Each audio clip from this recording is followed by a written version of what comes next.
और हम बात कर रहे हैं राजनाथ सिंह के उस बयान की जिसमें उन्होंने कहा है कि आखिर पाकिस्तान तुम कब तक रोते रहोगे, कश्मीर का राग कब तक अलापते रहोगे, वो तुम्हारा कभी था ही नहीं, जो चीज तुम्हारी कभी थी ही नहीं वो तुम्हें किस तरह से मिलेगी, और जो जिस पर तुम्हारा कोई कब्जा नहीं था, जहां के लोग तुम्हारे साथ नहीं जाना चाहते हैं, जो तुम्हारी शक्ल नहीं देखना चाहते हैं, तो आखिर किस बिना पर ये सब कुछ ड्रामा किया जा रहा है, किसको खुश करने की कोशिश की जा रही है। तमाम मेहमान मेरे साथ मौजूद हैं जिनसे मैं लगातार बात कर रही हूं।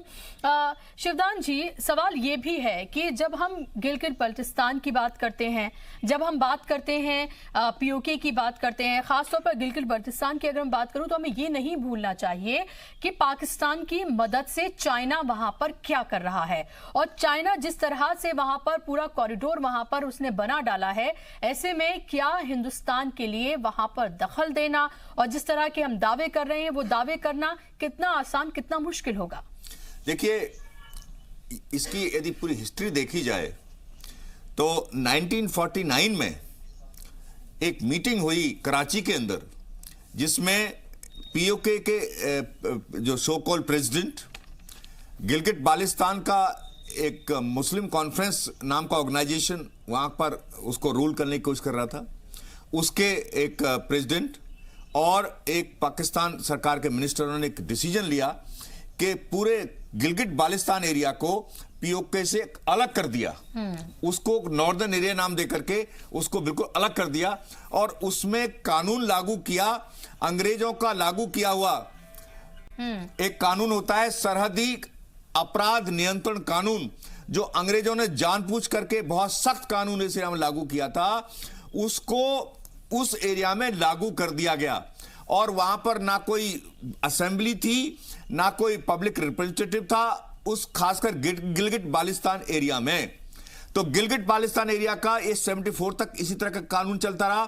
74 में उस कानून को हटा करके वहां पर प्रॉपर मार्शल लॉ लागू कर दिया गया, जो लंबे समय तक चला, 2016 तक चला। 2016 में केवल चाइना को खुश करने के लिए उसको एक स्टेट का दर्जा दिया गया, क्योंकि चाइना वहां पर इन्वेस्टमेंट कर रहा था, उसके इन्वेस्टमेंट को वैलिड करने के लिए। चाइना का एम ये था, काराकोरम हाईवे बनाने का एम, दूरदर्शी एम चाइना का ये रहा है कि उसका जो गवादर पोर्ट है उससे कनेक्ट होकर के इस पूरे एरिया का इकोनॉमिक एक्सप्लॉयटेशन किया जाए, जो उसका प्रोडक्ट्स हैं चाइना के उनको बाहर मुल्कों में भेजा जाए इस काराकोरम हाईवे के द्वारा। अब चाइना को पाकिस्तान ने पूरी तरह अपने अंदर इन्वॉल्व कर लिया है। सीपीसी के बनने के बाद में आज से 15-20 साल बाद ये एक्सपेक्ट किया जा रहा है एक प्रकार से पाकिस्तान जैसे ईस्ट इंडिया कंपनी ने भारत को कब्जे में ले लिया था, उसी प्रकार चाइना पूरे पाकिस्तान को अपने कब्जे में ले लेगा। इन कंडीशंस में हमारे लिए ये मुश्किल बन जाएगा, क्योंकि अब हमारे लिए यदि हम उसको टैकल करेंगे तो हमें चाइना को भी टैकल करना पड़ेगा, क्योंकि चाइना के वहां पर असेट्स इन्वॉल्व हो गए हैं। पूरे उस काराकोरम हाईवे के साथ साथ जो उन्होंने सीपीसी का जो मार्केट तैयार कर रहे हैं या वहां पर एस्टेब्लिशमेंट बना रहे हैं, चाइना ने बहुत बड़ा इन्वेस्टमेंट करने का प्लान बनाया हुआ है और इन्वेस्टमेंट काफी सारा चाइना कर चुका है। गुलरेज साहब, मुझे बताइए, एक दुश्मन की बात करते हैं, दूसरे की बात क्यों नहीं करते हैं? चाइना की बात आखिर क्यों नहीं की जाती है? जब आप गिलगित बल्टिस्तान को आप ये कहते हैं कि हिंदुस्तान में शामिल किया जाएगा और वो हिंदुस्तान का ही हिस्सा था, चाइना लगातार जिस तरह से वहां पैर पसार रहा है और ये सालों से हो रहा है, और वहां पर अब उसके इकोनॉमिक इंटरेस्ट हैं, तो जाहिर सी बात है ना सिर्फ पाकिस्तान से बल्कि चाइना से भी आपको उसी तरह से हैंडल उसको करना पड़ेगा। डील चाइना से भी आपको करना पड़ेगा। वहां एक पार्टी नहीं है, दो पार्टी हैं वहां पर। देखिए, दो पार्टी अवश्य है, और जब हम पीओके की बात करते हैं तो उसमें वो वाला एरिया भी आता है जो सीओके है, जिसको पाकिस्तान ने एक तरह से गिफ्ट कर दिया था चाइना को। दूसरी बात, जहां तक आप बोल रहे हैं कि दोनों दो पार्टीज हैं, तो दोनों पार्टीज में बुनियादी अंतर है।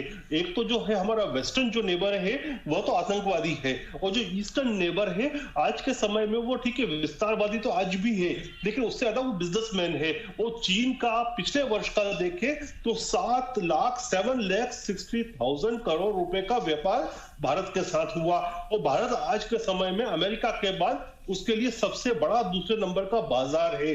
तो हमारे पास लेकिन उसके बावजूद भी तो डॉक्टर गुलरेज जब जरूरत पड़ती है तो आपके साथ नहीं, हिंदुस्तान के साथ नहीं, हमारे साथ नहीं, बल्कि पाकिस्तान के साथ खड़ा नजर आता है। ऐसे सेंसिटिव मुद्दे पर भी वो पाकिस्तान के साथ खड़ा है। देखिए, पाकिस्तान के साथ खड़ा दिखता है, लिप सर्विस अवश्य करता है। मैं हमेशा आंकड़ों वाली बात करता हूं। जब इंडिया ने पोखरण किया था तो उसके बाद में नवाज शरीफ वहां पर प्राइम मिनिस्टर थे उस समय, उन्होंने भी एटॉमिक टेस्ट किया और दोनों कंट्रीज के ऊपर अमेरिका ने सैंक्शन लगाए थे। तो नवाज शरीफ को काफी ज्यादा उम्मीद चाइना से थी कि वो एक छोटा सा अमाउंट $500 मिलियन का लेने के लिए वहां चले गए थे, लेकिन उनको पाकिस्तान को चाइना ने उस समय भी वो भी नहीं दिया था। तो चाइना को आप जिस तरह सोच रहे हैं ना कि चाइना, आप ये बताइए कि हम उस पर इस तरह का प्रेशर क्यों नहीं बना पाते, हम क्यों नहीं ये प्रेशर बना पाते, क्यों नहीं हम हाई ड्यूटीज लगाते कि भाई आपसे हमारा कितना बड़ा इकोनॉमिक आपका हित हमारे साथ जुड़ा हुआ है, उसके बावजूद भी जब जरूरत होती है तो आप साथ देते हैं पाकिस्तान का। नहीं, देखिए, मसूद अजहर के जो समय में चाइना ने हमको सपोर्ट किया, वो चाइना कभी भी भारत पाकिस्तान का यदि युद्ध भी हुआ तो वो लिप सर्विस अवश्य करेगा, लेकिन भारत के खिलाफ पाकिस्तान का खुला सपोर्ट नहीं करेगा। नहीं गुलरेज साहब, ये समझने की जरूरत है, ये समझने की जरूरत है कि वो फायदा हमसे ले रहा है लेकिन फायदा पहुंचा रहा है पाकिस्तान को। ये बहुत अच्छे से सबको नजर भी आ रहा है और ये समझने की भी जरूरत है। वो उपयोग कर रहा है, किस तरह से कर रहा है। हमारे सामने उदाहरण है हम्बन टोटा में, श्रीलंका में जो उन्होंने किया। हम्बन टोटा का जो वहां का पोर्ट था, वो उसमें अपना डेवलपमेंट का काम शुरू किया और उसके बदले ब्याज के ऊपर पैसा दिया श्रीलंका की सरकार को। जब श्रीलंका की सरकार पे नहीं कर पाई तो उन्होंने वो एक्वायर कर लिया। तो वही स्थिति, वही परिदृश्य पाकिस्तान का बनता जा रहा है कि धीरे धीरे जो उपनिवेशवाद है उसका, चीन का, वो विस्तारवाद में बदल रहा है, वो वहां पर पाकिस्तान का कब्जा करने। ठीक है, मैं आपके पास लौट रही हूँ। प्रीति पांडे, जो मैं सवाल लगातार पूछ रही हूँ, आप ये देखें कि गिलगित बल्तिस्तान की हम बात कर रहे हैं, वो हिस्सा हमारा था, इसमें कोई दो राय नहीं है और वो हमें मिलना चाहिए, वो हमारा होकर रहेगा, इसमें भी कोई दो राय नहीं है। लेकिन सवाल ये उठता है कि उसके लिए स्ट्रेटेजी क्या। यहां पर आप बात करते हैं, पीओके की बात करते हैं, वहां आप कहते हैं कि पाकिस्तान है, चलिए हम एक ऐसे मुल्क से लड़ लेंगे जिससे हमेशा से हमारी जीत तय रही है। लेकिन जब हम बात करते हैं गिलगित बल्तिस्तान की बात करते हैं तो वहां हम चाइना को नजरअंदाज नहीं कर सकते और हम इसको भी नजरअंदाज नहीं कर सकते कि फायदा उसका हमसे है इकोनॉमिकली, लेकिन फायदा पहुंचाता वो पाकिस्तान को है हमेशा। बुशरा जी, जिस दिन अनुच्छेद 370 हटने वाला था अगस्त फर्स्ट वीक में, उसके 15 दिन पहले से जब हमारी आर्मी और हमारी फोर्सेस कश्मीर में डिप्लॉय की जा रही थी, सबको ये आशंका था कि कश्मीर और घाटी में कुछ बड़ा होने वाला है, पर एग्जैक्टली क्या होने वाला है ये किसी को नहीं पता था। तो आज देश एक्चुअली बदल रहा है और देश को बदलते हम युवाओं ने, आपने, आपके चैनल्स ने, मीडिया ने पूरे विश्व को दिखाया है। तो मैं इस बात की गारंटी लेती हूं और इस बात को गारंटी से कह सकती हूं कि आज जो भारत में सरकार है, जिस तरह के वो फैसले उसने धारा 370 हटाने पे या महिलाओं को लेके या 3 तलाक या और बड़े मुद्दे देश में जो उन्होंने चेंजेस लाए हैं, आज चाइना को लेके 100% सरकार की कोई ना कोई स्ट्रेटेजी है जो जरूर सरकार या हमारी आर्मी, हमारी रक्षा मंत्रालय उस पर काम कर रहा होगा। आई एम श्योर कि आने वाले समय में हम जिस तरीके से पाकिस्तान को हमने आइसोलेशन में डाला है, उसी तरह हम बहुत जल्द चाइना को भी आइसोलेशन में डालेंगे। लेकिन आपकी बात से मैं disagree with you, because you know Pakistan और आप चाइना को एक साथ एक तरह से नहीं डील कर सकते और ना ही आप ये कह सकते कि उन दोनों की ताकत में कोई फर्क नहीं है। नहीं, बहुत है, क्योंकि पाकिस्तान तो सिर्फ मोहरा है, China is the strategy playing country. China जो है वो स्ट्रेटेजी प्ले कर रहा है, पाकिस्तान तो एक छोटा सा मोहरा है जिसके थ्रू वो हिंदुस्तान में आतंक फैलाने के लिए कुछ ना कुछ इस तरह के खतरनाक मंसूबों को अंजाम देने के लिए कुछ ना कुछ करते रहते हैं। तो भारत सरकार को चाइना से बहुत सख्ती से निपटने की तो जरूरत है, इसमें तो देखिए कोई दो राय नहीं है। जिस तरीके से हमने पाकिस्तान की हालत खराब करी है, हमें चाइना की भी हालत खराब करने की जरूरत है। लेकिन जब हम पाकिस्तान की बात करते हैं तो देखिए एक चीज आज के आपके मीडिया चैनल के द्वारा हम लोगों ने देखा कि इमरान खान को पीएम बने 1 साल हो गया, लगभग 1 साल के कार्यकाल में इस समय पाकिस्तान में 8.9% वित्तीय गिरावट सबसे ज्यादा पाकिस्तान के इतिहास में है। तो मुझे तो ये नहीं समझ में आ रहा है, जो आप लोग अभी डिस्कस कर रहे थे हम आपके चैनल्स पे कि वो धमकियां दे रहे हैं। आज उनके एक मंत्री शेख रशीद ने एक बताया कि अक्टूबर नवंबर में भारत से पाकिस्तान का युद्ध होता मुझे दिख रहा है। तो मुझे तो यही नहीं समझ में आ रहा है कि जो गीदड़ भभकियां वो सिर्फ चाइना की वजह से या और कोई अगर उनके पास गॉडफादर है, कोई ऐसी कंट्री है जो उनकी मदद के लिए है, तो मुझे तो समझ नहीं आ रहा है कि जिस पाकिस्तान की कोई औकात नहीं है, हमने एयर स्ट्राइक के थ्रू जिस तरीके से उनसे हमेशा बदला लिया। सिर्फ वायुसेना की हम छोटी सी बात कर ले तो देखिए, मैं आंकड़े भी लेके आई थी कि हमारे पास 1,27,000 जवान है, उनके पास 45,000 जवान है, हमारे पास 814 लड़ाकू विमान है, उनके पास 425 लड़ाकू विमान है। तो सिर्फ हमारी वायुसेना से वो टकरा नहीं सकते, बाकी आर्मी और बाकी फोर्सेस की तो बात ही छोड़ दीजिए आप। नहीं, वो तो जाहिर सी बात है, वो उन्हें बखूबी पता है। वो ये है कि एक तरह से वो अपनी पोजीशनिंग कर रहा है। क्या आपको लगता है शिवधान साहब, ये एक पोजीशनिंग की कोशिश है कि भाई हमें किसी तरह से कम मत समझिएगा, और इंटरनेशनली इस मुद्दे को बनाने की कोशिश, और उसके साथ साथ डोमेस्टिक जो उसकी ऑडियंस है, यानी कि जो अवाम है, उसको एक तरह से सेटिस्फाई करने की कोशिश उसकी तरफ से की जा रही है। एक लाइन ऐड करोगे बुशरा जी, अगर आपने लास्ट 1-1.5 महीने 2 महीने का उनका कार्यकाल देखा होगा, तो वहां की आवाम, वहां का जो संसद है जिसमें वो रोज बहस हो रही है, वहां का आवाम इस समय वहां के प्राइम मिनिस्टर, वहां के वजीर आलम से बहुत नाराज है, क्योंकि जिस तरीके से उनकी माली हालत खराब होती जा रही है, जिस तरीके से रोजमर्रा की चीजें, चाहे वो हाउस होल्ड में सब्जियां हो, चाहे फल हो, चाहे और खरीदने की चीजें, जिस तरीके से वो आसमान छू रहे हैं, वो उनका पीएम रोज वहां पे। बिल्कुल, और एक वीडियो बहुत तेजी से वायरल हो रहा है जहां पर इमरान खान स्टेज पर हैं और एक खातून वहां पर खड़ी हुई हैं और बाजारों कतार वो रो रही है और कह रही है कि चीजें लेने के लिए 1.5 घंटे जो है वो लाइन में लगना पड़ता है। तो वो सिर्फ अपने आवाम को बेवकूफ बना रहे हैं और कुछ भी नहीं कर रहे हैं। जी डॉक्टर गुलरेज, देखिए, अभी आप चीन के ताल्लुक से पूछ रहे थे, तो चाइना को भी कड़ा संदेश दिया है। डोकला में जो हमारा स्टैंड ऑफ हुआ था चाइना से, इसके पहले चाइना ये मान के चलता था कि चाइना प्रेशर डालेगा और भारत झुकेगा, लेकिन भारत ने आंखों में आंख डाल के बात की और फाइनली चाइना को पीछे जाना पड़ा। और चाइनीज भी जो डिप्लोमेसी है, उससे भी हमारी लगातार बातें हो रही है, हर लेवल पर बात हो रही है। लेकिन आप डॉक्टर गुलरेज ये भी देखिए कि लगातार जब वो हिंदुस्तान का नक्शा जब दिखाया जाता है ना चाइना में, तो अरुणाचल प्रदेश को वो हमेशा उसे चाइना का हिस्सा दिखाता है, हिंदुस्तान का नहीं दिखाता है। ये भी एक बार नहीं, दर्जनों बार का वाकया है। देखिए मानते मानते वो सिक्किम के ऊपर मानने लगा। पहले वो स्टेपल्ड वीजा दे रहा था कश्मीरियों को, जो कश्मीरी चाइना जाते थे उनको पेपर वीजा देता था, डायरी एंट्री नहीं करता था, वो भी उसने करना शुरू किया। तो चाइना से हमारे डिप्लोमेटिक ताल्लुकात भी हैं और उससे इकोनॉमिक भी हैं। और आज के समय में मैं बोलता हूं कि ट्रेड वॉर नहीं चल रही है वर्ल्ड में आज के समय में अमेरिका चाइना के बीच में ट्रेड कोल्ड वॉर चल रही है। तो इस समय तो वो भारत को एंटीगोनाइज कर ही नहीं सकता, तो भारत को भी उसको साथ रखना है और हर प्रकार की बात चाइना से चल रही है। आप निश्चित रहे डिप्लोमेटिक एस्पेक्ट से। नहीं, आपको नहीं लगता कि क्योंकि अब हमने अभी देखा कि जिस तरह से G7 समिट में वजीर आजम नरेंद्र मोदी की और डोनाल्ड ट्रंप की मुलाकात हुई, किस तरह का कैजुअल बिहेवियर था डोनाल्ड ट्रंप का, और साफ तौर पर लग रहा था कि दोस्ती कितनी गहरी है, दोनों के मफाद हैं एक दूसरे से। और मफाद ये भी है कि आप ये देखें कि एक दुश्मन तो कम से कम हमारा कॉमन है, चाइना हम देखें हिंदुस्तान, और अगर हम बात करते हैं अमेरिका की, दोनों का एक दुश्मन है। तो क्या हम अमेरिका के जरिए या अमेरिका के साथ रहकर क्या उस तरह का प्रेशर नहीं बना सकते हैं? थोड़ा सा हम यदि डिसेक्ट करें चीजों को और विदेश रणनीति को आप डिसेक्ट करेंगे, तो भारत ने सबको अपनी अपनी पोजीशन दिखा दी है। डोनाल्ड ट्रंप के सामने बैठकर प्रधानमंत्री जी ने कहा कि हम किसी को इंटरवीन हमारे मसलों में नहीं करने देंगे। इसके पहले डोनाल्ड ट्रंप भी चाहते थे कि रशिया से हम S-400 मिसाइल नहीं खरीदे, लेकिन हमने वो भी खरीदी। आप देखिए कि पहले हम केवल रशिया से खरीदते थे और रशिया चाहता था, रशिया ने भी कई बार पोस्टरिंग की थी कि वो थोड़ा प्रो पाकिस्तान दिखाता था अपने आप को कि आप हमसे माल नहीं खरीदोगे तो उधर जा सकते हैं। तो हमने डाइवर्सिफिकेशन कैसे शुरू किया कि हमने अपना डिफेंस का इक्विपमेंट खरीदा, फ्रांस से शुरू किया, इसराइल से शुरू किया, लेकिन रशिया को भी नहीं छोड़ा, रशिया से भी खरीद रहे, यूनाइटेड स्टेट्स से भी खरीद रहे। तो आज भारत की जो स्थिति है ना, वो वैसी नहीं रही कि कोई हमको डिक्टेट कर सके।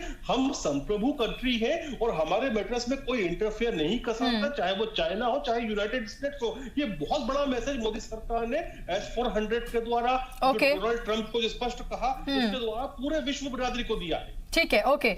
शिवधान जी, एक सवाल ये भी है कि जब हम बात करते हैं पीओके की, जब हम बात करते हैं गिलगित बल्तिस्तान की, तो हमें वहां की आवाम को यह भी दिखाना होगा कि जम्मू कश्मीर से 370 और 35 से हटाकर हमने दरअसल वहां की आवाम के लिए कितना बेहतर काम किया है। अब इनके लिए हम कितने सारे हम एक तरह से मौके पैदा करने जा रहे हैं, चाहे वो कारोबार के लिहाज से हो, जॉब के लिहाज से हो, या फिर उनकी तालीम के लिहाज से हो, या वहां की ओवरऑल बेहतरी के लिहाज से हो। क्या आपको नहीं लगता कि एक तरह का एक एग्जाम्पल सेट करने की जरूरत है ताकि वहां की आवाम को भी लगे कि देखिए हिंदुस्तान क्या कर रहा है कश्मीर की आवाम के साथ? देखिए, हमारा यही इरादा होना चाहिए कि जो पीओके एक्चुअली भारत का हिस्सा है, कश्मीर का हिस्सा है, उसके एक हिस्से की इतनी बुरी हालत है जो कि पाकिस्तान ने कर दी है 1947 से आज तक। देखिए, पीओके को, जिसको हालांकि उसको आजाद कश्मीर बुलाता है, मगर उस पीओके के अंदर एक म्युनिसिपल कॉर्पोरेशन या म्युनिसिपैलिटी के पास ज्यादा राइट होते हैं देन पीओके की सरकार जो बना रखी है, नाम मात्र के लिए सरकार बनाई हुई है, उसको केवल एक केंद्रीय मंत्री पाकिस्तान का उसको कंट्रोल करता है पूरे पीओके को। तो पीओके के अंदर उस तरह के फंडामेंटल राइट्स जो एक आम पाकिस्तानी को मिले हुए हैं वो भी उन लोगों के पास नहीं है।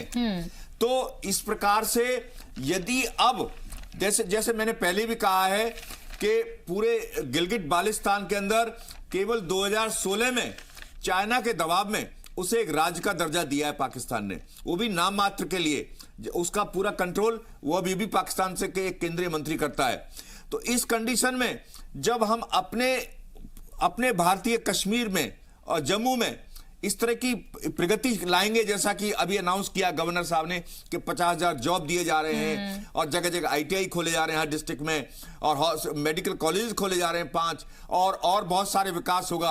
और 370 हटने के बाद और 35 से हटने के बाद में प्राइवेट इन्वेस्टमेंट जाएगा और उसकी सूरत बदलेगी, एक आम कश्मीरी की माली हालत बदलेगी, वो अपने आप को बेटर फील करेगा, हर व्यक्ति को रोजगार मिलेगा। तो एक प्रकार से इसको देख करके पीओके और गिलगित बाल्टिस्तान की जनता अपने आप पाकिस्तान के खिलाफ और खड़ी होगी, जो ऑलरेडी खड़ी है, पाकिस्तान के साथ नहीं जाना चाहती है। तो ये एक प्रकार का हमारा उनको आईना दिखाना होगा कि देखिए आप किस कंडीशन में हैं और हमारे वाले पोर्शन में आम आदमी की कंडीशन क्या है।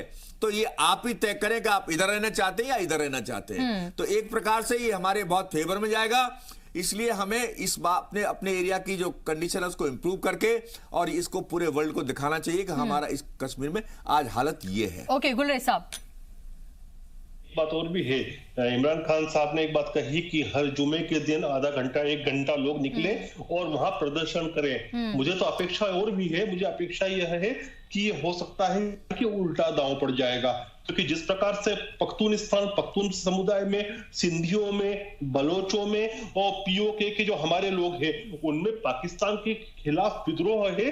ये विद्रोह जो है जनसमूह पाकिस्तान के ऊपर भी आ सकता है और हो सकता है कि बहुत जल्दी हम देखें कि एक आध टुकड़ा साल 1.5 साल के अंदर ही पाकिस्तान का बन सकता है, जिसकी पूरी उम्मीद है। क्योंकि उन्होंने एको खराबा जो किया है, देखिए पख्तून जो हुआ करता था करीब 25 से 30% हुआ करता था पाकिस्तान की फौज में। उसके बाद जब अफगान वॉर हुई तो उन्हीं पख्तूनों को, पंजाबी नहीं गए, पख्तूनों को उन्होंने जिसको कहते हैं कैनन फॉडर की तरह उनको ब्रेन वॉश करके उस वॉर में झोंक दिया। जब वो वॉर समाप्त हुई तो उनको कश्मीर में झोंक दिया।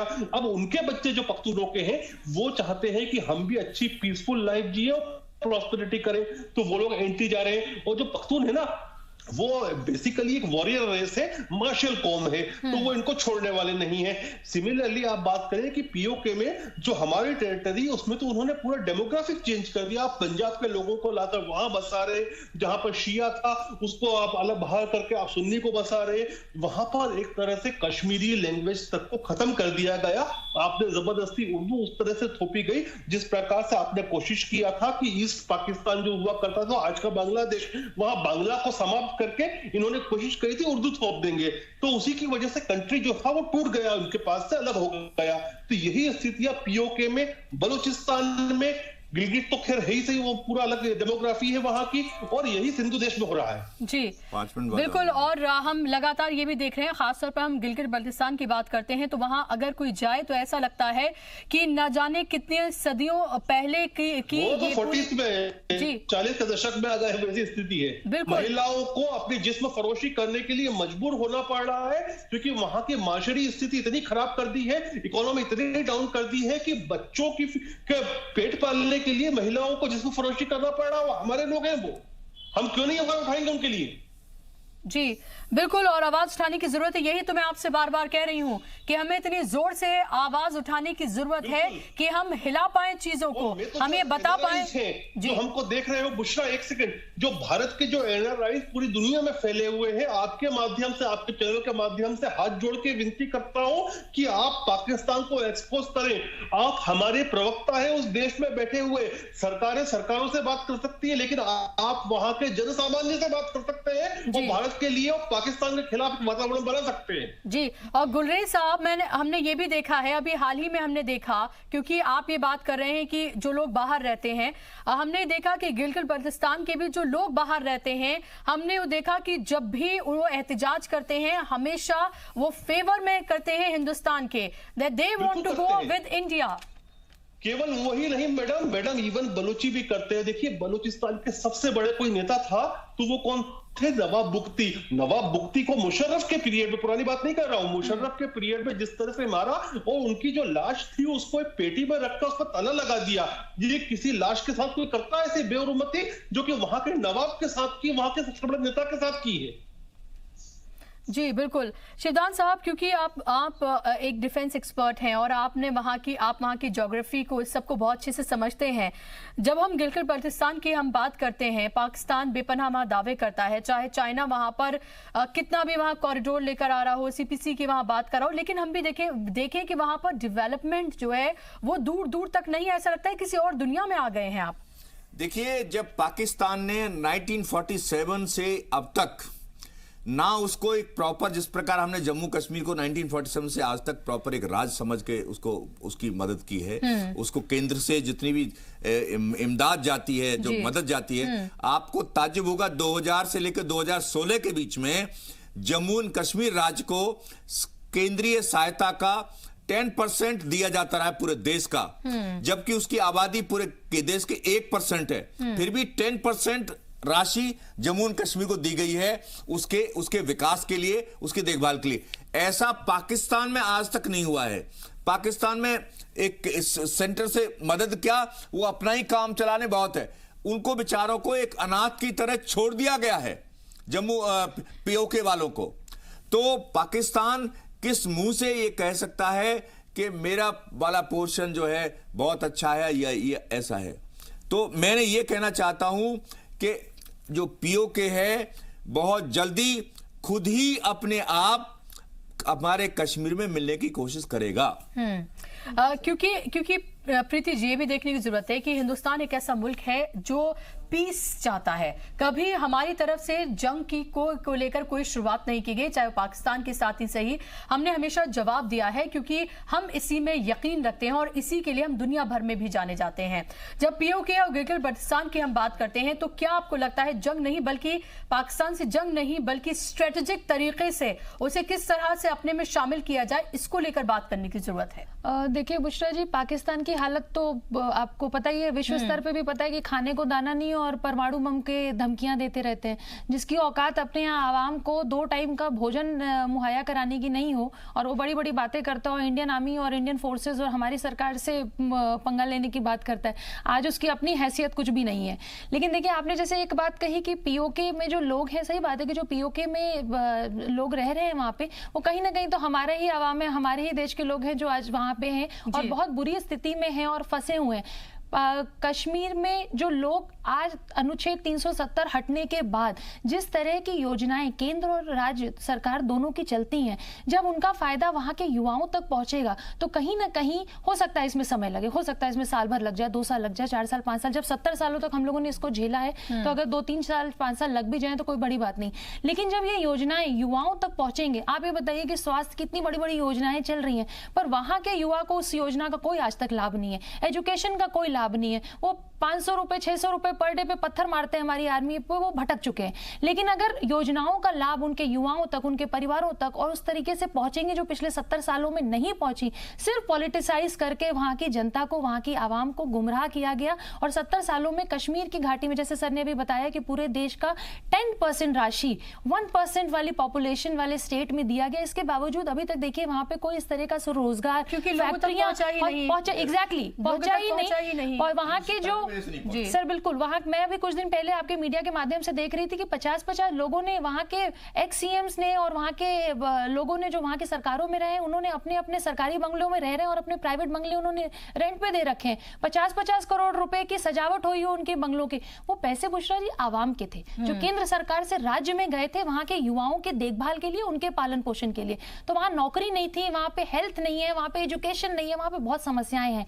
लेकिन अगर सरकार ने जिस तरीके से अनुच्छेद 370 हटाया है, जिस बहादुरी से इस अनुच्छेद को हटाने के बाद अगर हम उन युवाओं को लाभ देके, योजनाओं को, उनको जिस तरीके से उनका खराब ब्रेन वॉश किया गया है, अगर ये योजनाएं उन तक पहुंचेंगी तो 100% वो जो पीओके में लोग रह रहे हैं उनको भी कहीं ना कहीं लगेगा कि इससे अच्छा तो हम पाकिस्तान से हटके हिंदुस्तान का हिस्सा बने, वहां की सरकार की मदद करें और हम भी वैसी ही जिंदगी गुजारे जो अनुच्छेद 370 के बाद वहां के लोग, वहां के युवा गुजार रहे हैं। बिल्कुल, और यही दिखाने की जरूरत है और यही हमारा मकसद भी होना चाहिए कि भाई हम एक ऐसी चीजें और ऐसे तमाम हम एक तरह का रोड मैप तैयार करें और वो तमाम चीजें दिखाएं हम कश्मीर में, जम्मू कश्मीर में, ताकि पीओके के लोग भी सोचें कि भाई हम कहां फंस गए हैं। हमें तो ऐसे मुल्क के साथ होना चाहिए जो तरक्की की, जहां पर बयार जो है वो बह रही है। लास्ट वर्ड 30 सेकेंड माध्यम से बुशरा जी, अपने कश्मीर के भाई बहनों से भी बात करना चाहता हूं और सीमा के उस पार भी एक संदेश देना चाहता हूं आम लोगों को, स्टेट को नहीं। देखिए कश्मीर के भाई बहन, आप हमको इतने प्यारे हो कि 1% जनसंख्या को जिस प्रकार बताया गया 10% जो वित्तीय सहायता दी जाती है वो दी गई है, जिसके इसी के विपरीत जो 13.5% उत्तर प्रदेश के लोग हैं उनको हमने केवल 8.5% ही दिया है। तो ये दिखाता है कि आप लोग हमारे लिए कितने महत्वपूर्ण हैं। जहां तक पाकिस्तान का विषय है, पाकिस्तान को आप प्यारे नहीं हो, आपकी नदियों का जो पानी है आपके यहाँ से बहता है और जो पंजाब के खेत में जाता है उससे प्रेम है, आपसे नहीं है।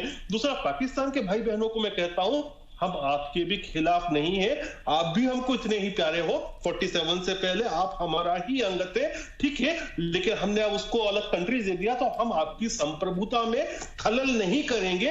लेकिन हमको तकलीफ आपकी गवर्नमेंट से है, क्योंकि जो गवर्नमेंट है वो जाहिर सी बात है कि आवाम कभी भी, हमारे साथ भी गलत करती है। आवाम हमेशा पिसती है, आवाम किसी तरह से किसी का भी बुरा इस तरह से नहीं चाहती है और उनसे कोई दुश्मनी हमारी हो भी नहीं सकती है। आपको भी आवाज उठाना चाहिए अपनी सरकार के खिलाफ। बिल्कुल गुले साहब, रुकना चाहूंगी आपको, मेरे पास वक्त की कमी है। बहुत बहुत शुक्रिया आप तमाम मेहमानों का स्टूडियो में आने के लिए, उसका हिस्सा बनने के लिए। उसी के साथ हमारे आज के इस प्रोग्राम में बस इतना ही।